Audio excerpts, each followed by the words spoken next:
한 번도 쉬지 않고 각종 소음에 시달리는 현대인의 귀. 청각과 평형을 담당하는 작지만 중요한 기관임에도 소홀히 한다는데요. 여름철 물놀이, 이어폰 사용, 노화 등 다양한 원인으로 귀 건강이 위협받고 있습니다. 40대 중반 돼서부터 귀에서 소리가 나더라고요, 갑자기. 어떻게 하면 이 고통에서 벗어날 수가 있을까요? 더욱이 귀 질환을 방치하면 치매 위험이 5배나 증가한다는데요. 들리지 않는 고통과 동반되는 어지럼증 등 귀 건강을 똑똑하게 지키는 방법, 오늘 스튜디오에서 공개합니다. 네, 오늘 귀 건강의 모든 것을 준비했습니다. 정말 모든 것이에요. 귀 관련된 질환 있으신 분들 오늘 방송 끝까지 함께 하시면 굉장히 많은 도움 얻으실 것 같습니다. 자, 오늘 쉽게 설명해 주실 세 분의 전문가를 소개하겠습니다. 안중호 교수님, 송재진 교수님, 오윤환 교수님입니다. 안녕하세요. 네, 반갑습니다. 잘 부탁드립니다.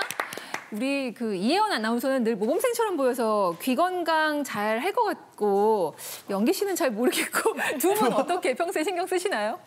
저는 사실 직업 특성상 이 청력이 굉장히 중요하잖아요. 근데 요즘에 잦은 이어폰 사용이 청력에 영향을 줄 수 있다는 말을 많이 들어서 사실 좀 신경을 쓰려고 하고 있긴 한데 그때만 살짝 볼륨을 줄였다가 또 이후에는 안 들리면 다시 볼륨을 키우게 되고 이렇게 되더라고요. 연기 씨는 어때요? 근데 일단 저는 노래하는 직업을 좀 갖고 있다 보니까 좀 비교적으로 일이 많을 시기가 조금 있어요. 가을이나 이때는 공연장에 가면은 정말 너무 큰 사운드와 맞아요. 굉장히 장시간 동안 이제 청력이 노출이 되다 보니까 이게 빨리 약해지지 않을까, 청력이. 그래서 굉장히 또 걱정입니다. 네, 귀는 이제 문제가 생겨도 며칠 지나면 괜찮겠지 하고 넘기기가 쉽거든요. 그러다가 큰 병 얻을 수도 있습니다. 오늘 귀 질환에 대해서 하나하나 알려드릴 텐데요. 일단 이제 장마 끝나면 무더위가 찾아올 거잖아요. 여름철에 잘 발생하는 귀 질환부터 알아보려고 합니다. 자, 첫 번째 보도록 할게요. 웨이도염 나왔습니다. 웨이도염? 일단 웨이도는 또 어디일까요? 안정호 교수님 설명 부탁드릴게요. 웨이도염은 굉장히 흔한 귀질환 중에 하나인데 실제 건강보험 심사평가원에서 매년 통계를 내보면은 전체 웨이도염 환자의 30% 정도가 주로 7, 8월에 발생한 것으로 알려져 있습니다. 먼저 귀를 잠깐 보시면 귓바퀴가 있고 고막이 있죠. 근데 이 귓바퀴와 고막 사이 보통 사람에서는 2.5cm 정도 되는 길이에 약간 보시면 S자형으로 완만하게 굴곡이 되어 있습니다. 그리고 네. 이 직경이 보통 우리나라 사람들이 조금 좁은 편이긴 합니다. 7mm에서 1cm 정도밖에 안 되거든요. 그래서 쉽게 이 좁기 때문에 이물질이나 사우나나 수영을 할 때 물이 잘 안 들어가기도 하지만 일단 들어가면 잘 빠져나오지 않기도 합니다. 그래서 우리가 그럴 경우에는 면봉이나 손가락을 이용해서 자꾸 후비게 되는데 그럴 경우에는 염증이 생기게 되고 특히 다시 한번 보시면은 웨이도 모양 중에서 특히 안쪽에는 피부 밑에 바로 뼈로 이루어져 있죠. 이 염증이 바로 피부염을 일으키다가 바로 밑에 있는 뼈의 염증이 진행된다면 골수염까지 진행돼서 좀 더 심각한 병으로 진행할 수도 있습니다. 그래서 평소에 귀 건강을 위해서는 웨이도염, 귀를 특별히 간지럽거나 불편하더라도 면봉을 안 쓰시는 것을 저희는 항상 권유드리고 있습니다. 그러니까 바깥쪽에 있는 길 이렇게 생각하면 네. 되는 거죠? 네. 귓구멍부터 들어가는. 근데 교수님, 세균 감염이 뼈까지 갈 수도 있다고 하니까 굉장히 걱정스러운데 웨이도염 대표 증상은 어떤 게 좀 있을까요? 웨이도염은 일단 뭐니 해도 피부에 염증이 있으니까 고름이 나올 수 있고 고름이 나오니까 통증도 있고 그리고 귀를 압박하거나 심하면 고름이 차서 덜 들릴 수도 있습니다. 그래서 귀가 불편하거나 아프거나 그럴 때 그리고 그 전에 사우나나 수영을 좀 많이 했는데 귀를 후볐다든지 그런 경우에는 꼭 가까운 병원을 찾아가 보실 것을 권유드립니다.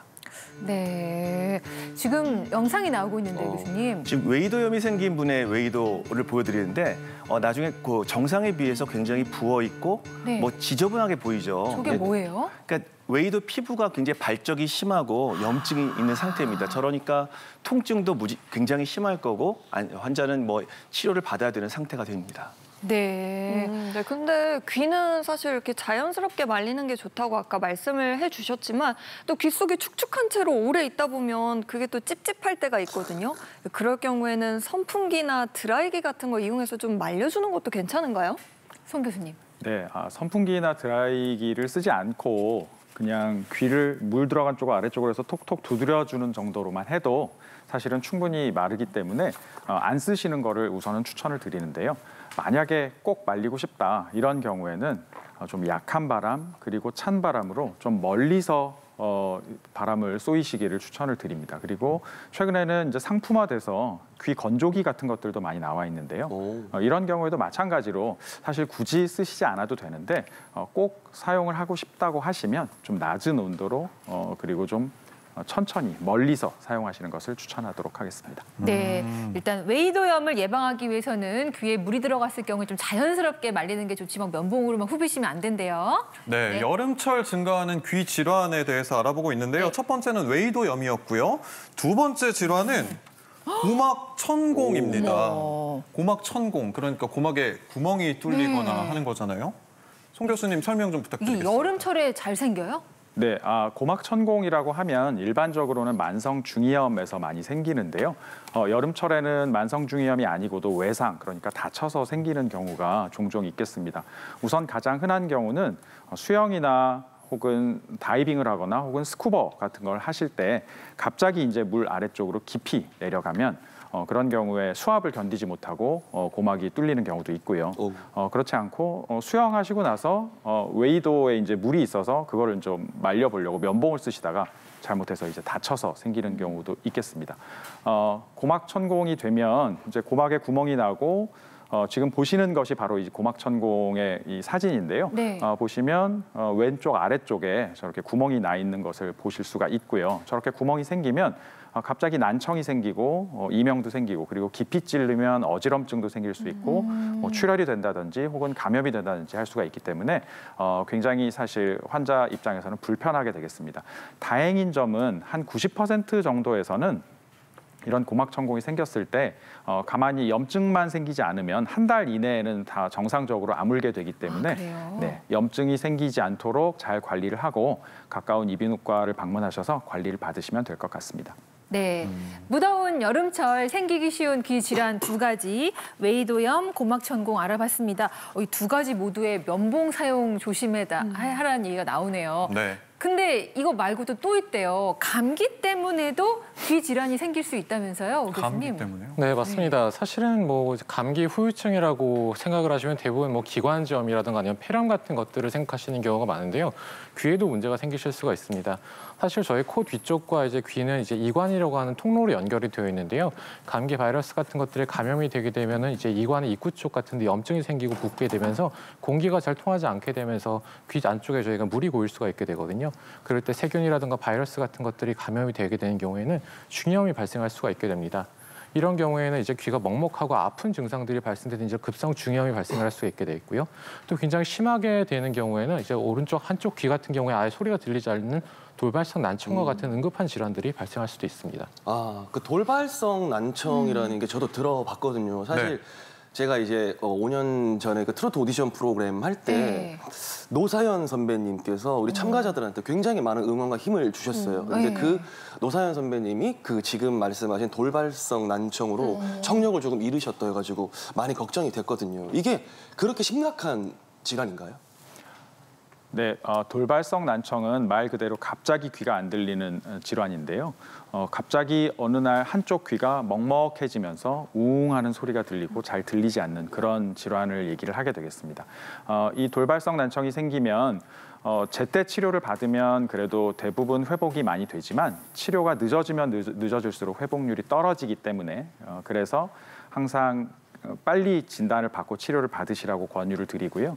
스테로이드 치료를 고용량으로 사용을 하게 되는데 이 스테로이드를 2주 내에 사용을 해야 이 돌발성 난청이 치료율이 높아지기 때문에 빨리 치료를 받으실 것을 권유를 드리고 있습니다. 그리고 이 돌발성 난청이 생긴 환자분들 중에 100명 중에 한 3명, 4명, 많지는 않지만 이런 경우에는 청각신경에 조그만 혹, 그러니까 양성 종양이 생겨서 돌발성 난청이 생기는 경우도 있기 때문에 돌발성 난청이 특히 잘 회복되지 않는 경우에는 꼭 MRI를 촬영을 해보셔야 할 것 같습니다. 네, 그 영기 씨가 힘든 시기에 따뜻한 격려를 해준 저도 네, 저도. 네? 예, 저도 돌발성 난청 작년에 저명이지만 진짜요? 겪었던 경험이 있어요. 그때 청력 약간 돌아오는 다행히 돌아오긴 했는데 저도 고민했거든요. 이거 나한테 왜 생겼나?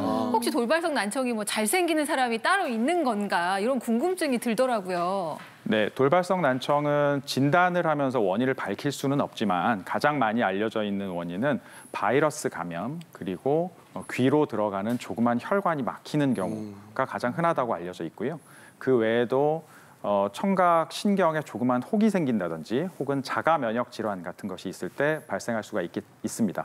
따라서 과거에 바이러스 질환을 앓았던 분 그리고 혈관 질환이 생기기 쉬운 고혈압이나 당뇨 혹은 이런 흡연력이 있는 그런 분들이라든지 혹은 자가 면역 질환을 앓고 계신 분 이런 분들은 특히 돌발성 난청 발병에 주의를 하셔야겠습니다.